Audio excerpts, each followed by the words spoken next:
This is the year of exposure. This is the year where the darkness is coming to light, especially in the fragrance industry. Look at this one. And this too. Look at this also. How about this? And finally this. Yup, they look exactly like Bond No. 9's packaging. I mean, tit for tat, bar for bar, word for word. They didn't miss.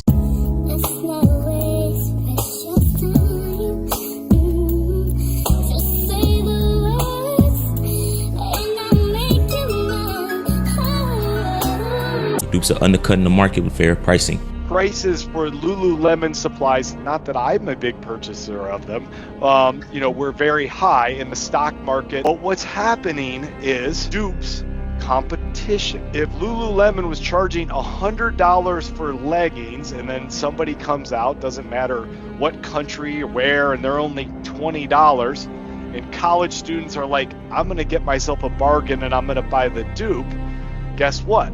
Lululemon can't sell a lot of $100 leggings anymore. And if you're somebody who just cares about the smell and not the other intangibles that come with a fragrance, I don't see anything wrong with dupes, especially dupes of now. Long gone are the days where dupes didn't perform as good as the original. And today I have a dupe by the name of Zakat. I just ordered it from the TikTok shop. It looks just like Bond No. 9. And I want to figure out if it smells just like Bond No. 9 Bleecker Street. This brand Zakat, they've made it their life mission. They've made it their life goal, right? To clone Bond No. 9 at an affordable price. Now, Zakat in Arabic means to purify. So they're definitely purifying Bond No. 9. Look at this one. And this too. Look at this also. How about this? And finally this. Yup, they look exactly like Bond No. 9's packaging. I mean, tit for tat, bar for bar, word for word. They didn't miss. Now, Bond No. 9 is known to come for a lot of fragrances that dupe them or steal their branding and the packaging. Remember the Parfum de Mali situation? How are you gonna sue another company for trying to come up off a name? Parfum de Mali Greenleaf, it was actually called Parfum de Mali Sudden until Bond No. 9 sued Parfum de Mali for using the name Sudden. They expeditiously required a change in name by Parfum de Mali, which is cool. I understand it's business. You don't want conflict of interest when you're trying to sell a fragrance and make money. I understand the business aspect of it. So I do believe that if Bond No. 9 sees this, they will definitely come for this brand, Zakat. And they have a case. Because some of these fragrances, man, listen, I don't know if the perfumer that they use, the person that they use to design the bottles or the packaging is the person from Bond No. 9. So apparently they start from Z1 all the way to like Z60. So there's a lot of them. This is Z6, and Z6 is supposed to be Lafayette Street. Maybe it is Bond No. 9. So a lot of fragrances are starting to do that. A lot of brands are starting to do that. I think Hellstar does it.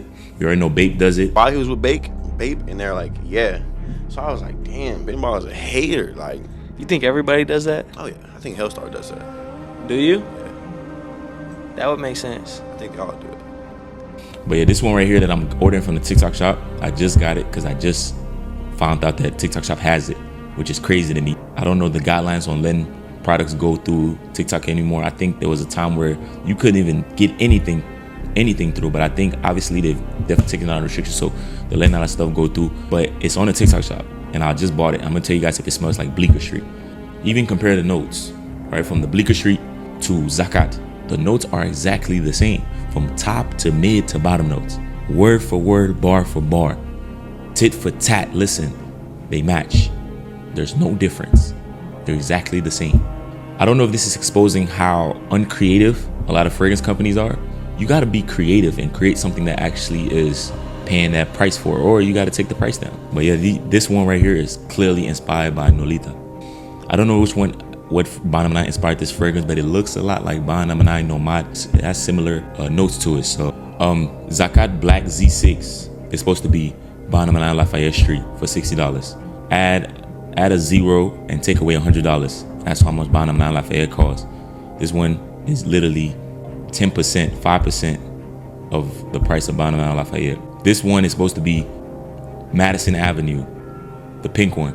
They're bringing balance to an unaffordable industry. Profits on selling you air. So I'm being a little bit satirical, but $600 for air, when you get down to it, that's what fragrance is. And Zakat has made it their life mission to clone Bond No. 9 at an affordable price.